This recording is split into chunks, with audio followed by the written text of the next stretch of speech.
Аллаху Аллах, Аллаху Аллах, Аллаху Аллах, Аллаху Аллах.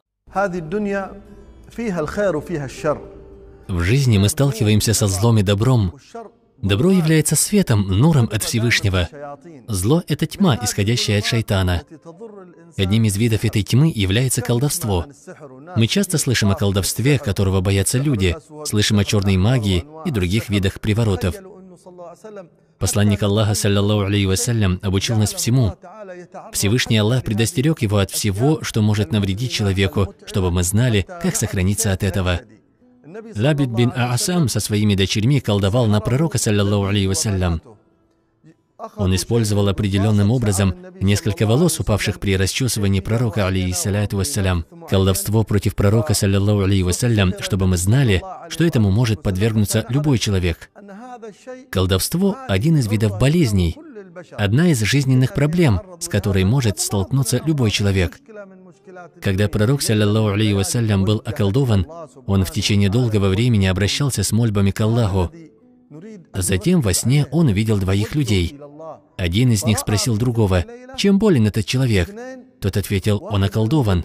Он спросил: «Кто же околдовал его?» Тот ответил: «Лабид бин Аль-Асам». Он спросил: «И что он для этого использовал?» Человек ответил: «Гребень, оческу волос и сухую пыльцу пальмы мужского рода». Он спросил: «Где это находится?» Ему ответили: «В колодце Зарван». Пророк, саллаллаху алейхи вассалям, проснулся, затем Всевышний исцелил его. Посланник Аллаха, алейхиссаляту вассалям, хотел извлечь из колодца то, что спрятал там Лабид, но потом отказался. Когда его спросили об этом, он ответил, что побоялся того, что это причинит людям зло.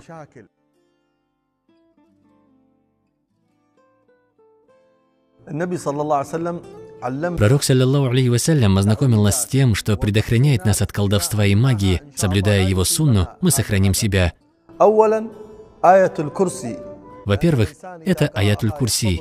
Человека, читающего этот аят, окружает свет, который оберегает его от дьявольской тьмы и темных болезней. Во-вторых, человеку следует утром и вечером читать 3 суры Корана: Аль-Ихляс, Аль-Фаляк и Ан-Нас, а также перед сном, подув на ладони и протерев ими себя. В-третьих, проводя рукой по голове, читают: «С именем Аллаха, с именем которого не причинит вред ничто, находящееся на земле и в небесах. Он всеслышащий, всезнающий». 3 раза утром и вечером, прибегая к защите совершенных слов Аллаха от зла того, что Он создал. Также 3 раза утром и вечером.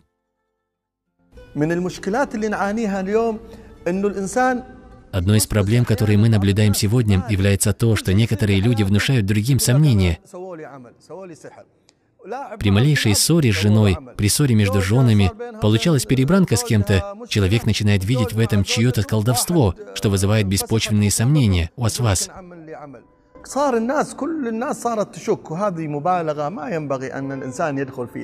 Не стоит преувеличивать и заострять на этом внимание. Несомненно, это происходит в жизни. Но не стоит винить в этом темные силы. Это обычные неурядицы, которые случаются у всех людей. Что же делать, когда человек почувствовал, что он околдован?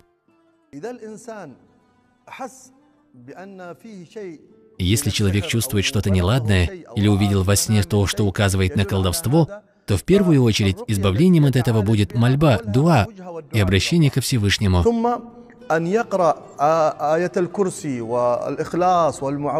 Затем необходимо читать аятуль-курси, сура Аль-Ихляс, Аль-Фаляк и Ан-Нас, а также те аяты, в которых упоминается о колдовстве. Всевышний рассказывает в Коране о пророке Мусе, алейхиссалям. Когда они, колдуны, бросили свои палки и веревки, Муса сказал им: «То, что вы совершили, явное колдовство. Поистине Аллах уничтожит его. Колдуну никогда не будет сопутствовать счастье, где бы он ни был». Если эти аяты будут читаться с намерением излечиться от болезней, связанных с магией, то по воле Аллаха человек исцелится, подобно тому, как это произошло с нашим пророком, саллаллаху алейхи вассалям. Но стоит понимать, что, будь то рукия, лечение или чтение мольбы, помогут лишь в том случае, когда есть твердая убежденность, уверенность в действенности коранических аятов, убежденность в помощи от Всевышнего. Когда человек воспользуется лечением с уверенностью, имея убежденность во Всевышнем, то исцеление наступит, иншаллах.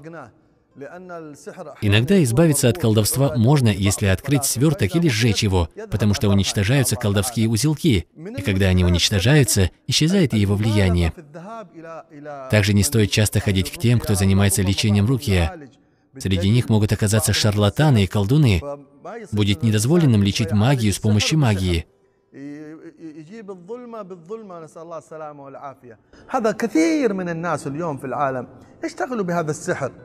Большое количество людей обращается к магам и колдунам, также занимаются колдовством. Встречаются люди, которые, влюбившись в кого-то, идут к колдунам за приворотным зельем. Это называется по-всякому: приворот, заклинание, возвращение любимого. Но в конечном итоге все это заканчивается тем, что именуется колдовством. Верующий человек должен оградить себя от всего этого, следуя Корану и сунне посланника Аллаха, саллаллаху алейхи вассалям. Все, что помимо этого, несет в себе огромную опасность.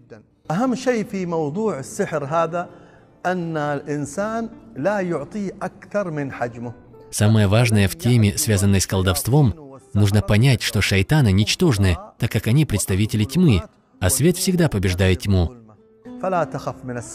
Не бойтесь колдовства, будьте со Всевышним, и Аллах будет с вами. Идите по пути пророка, саллаллаху алейхи вассалям, и вас никогда не постигнет беда. Вы будете в безопасности по воле Всевышнего.